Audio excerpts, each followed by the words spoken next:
Magandang araw. Ako nga pala si Tito Ken, biyahero. Siyempre, walang biyahe. Andito na naman kami sa Kabuyao para magpa-maintenance ng Photon Traveler natin. Kasama ko si Tito Migs. Ayan, dumaan muna kami dito sa Parisan. Solid dito. Masarap, mura pa. Dito yan sa may Riles ng PNR. Umorder ako ng isang pares at isang kanin. Solve na yon. Si Kuya Migs, ganun din yung in-order. Pares din tsaka kanin. Pagbalik ko, ginagawa na ni John Ray yung sasakyan ko. Sinecheck niya na yung fan hub bearing.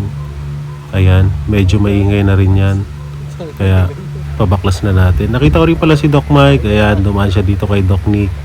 Salamat Doc Mike. Ito yung fan hub bearing natin. Teka, binaklas na rin ni John Ray yung oil pump natin para mapalitan yung rotary gear natin or yung oil gear pump. Ayan yung oil gear pump natin. Medyo malapit nang bumilog yun sa akin. Delikado yan kapag bumilog, hindi na iikot yung oil pump mo. Kaya dapat palitan na yan. Nilinisan na rin ni John Ray yung oil cooler natin para mas swabe. Eto na, kinakabit na niya yung bago nating oil gear.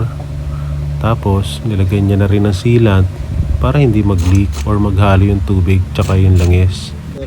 Yung kay Tito Migs naman, nagpalit siya ng ball joint assembly. Ito yung suspension niya. Medyo gastado na yung ball joint.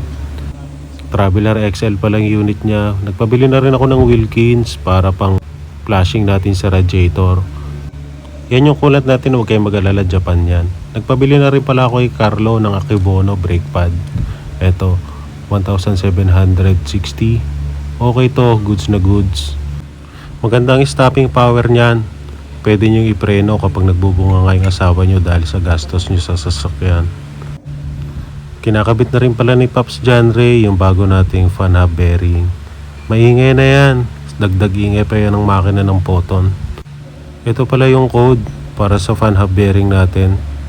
Ito yung sasabihin nyo pagdating sa auto shop para hindi na sila maghanap para sa Photon. Hindi nila alam yan kung ano yung dapat na bilhin mo. Kaya dapat isave nyo na yung code na yan. Madali na lang bumili. Ito yung pinagbaklasan natin ng oil pump. Ito yung kinakabitan ng rotary. Yung malaki na yan. Tapos ito, nagutom ako. Tara Maki, kain muna tayo. Inaya ko si Maki maghanap ng kainan. Tapos wala pa rin kami nakikita. Hanggang sa nakarating kami dito sa Kalamba para kumain ng lunch. Dito yan sa Dinghaw Chinese Cuisine Restaurant. Pucha, mahilig ka talaga sa Chinese, Maki. Akala ko may birthday yan. Ay kikain sana kami. Naghanap na kami ng mauupuan. Nakaupo na pala kami sa VIP table. Ito si Tito Migs. Ayan. Tapos si Kuya Maki. Yo. Order na para masimulan na natin yan. Ito yung chicken namin. Chicken rice, vegetable, at chicken rice ulit. Tapos pansit. Parang ang dami. Sinabay ko na rin pala yung pagpapapalit ng alternator bearing. Ito yung mga bearing na kailangan natin. Dalawa yan.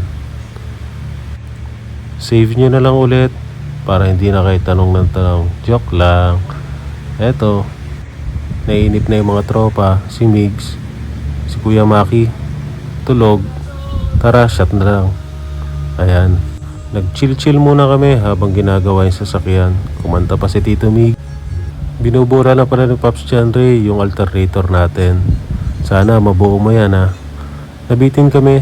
Dito na lang kami uminom sa shop. Medyo mahal din kasi dun sa resto bar. Ito yung pinagpalitan natin brake pad. Medyo makapal pa. Pero kailangan na natin palitan yan. Para kasing medyo natitigasan ako. Fuji yan. Japan din. Ito, pina-flashing na ni Pops Carlo yung radiator natin. Sinalinan niya muna ng distilled water. Tapos in-start na rin ni Pops John Ray yung makina natin para malinis yung loob. Maganda panlinis yung distilled, wag mineral, para walang kalawang. Tapos eto, marunong pala mag-drive si Pops John Ray. Siguraduhin mo lang yan ha, tropa. Tinetest-test niya na rin yung brake natin. Tapos eto, check ulit ang makina, in-start niya na ulit. Checking sa mga leak na binaklas na pyesa. Mas maganda talagang maaalagaan yung sasakyan, mas tatagal ang buhay. China na nga, hindi mo pa aalagaan. Wala na, baka 1 taon lang, wasak na yan. Eto na, drainin na natin yung distilled water para masalinan na natin ang coolant. Mura lang naman yung distill, huwag na kayo magtipid.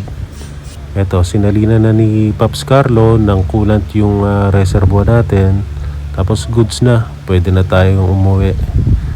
Yun, solid, smooth na naman yung takbo ng traveler natin. Mag 196,000 kilometers na tayo. Pero masaya pa rin ako sa takbo ng traveler natin. Maraming salamat pala sa panonood. Sana nag-enjoy kayo. Paki-follow na rin pala ako sa Facebook para mas updated kayo. Bye-bye!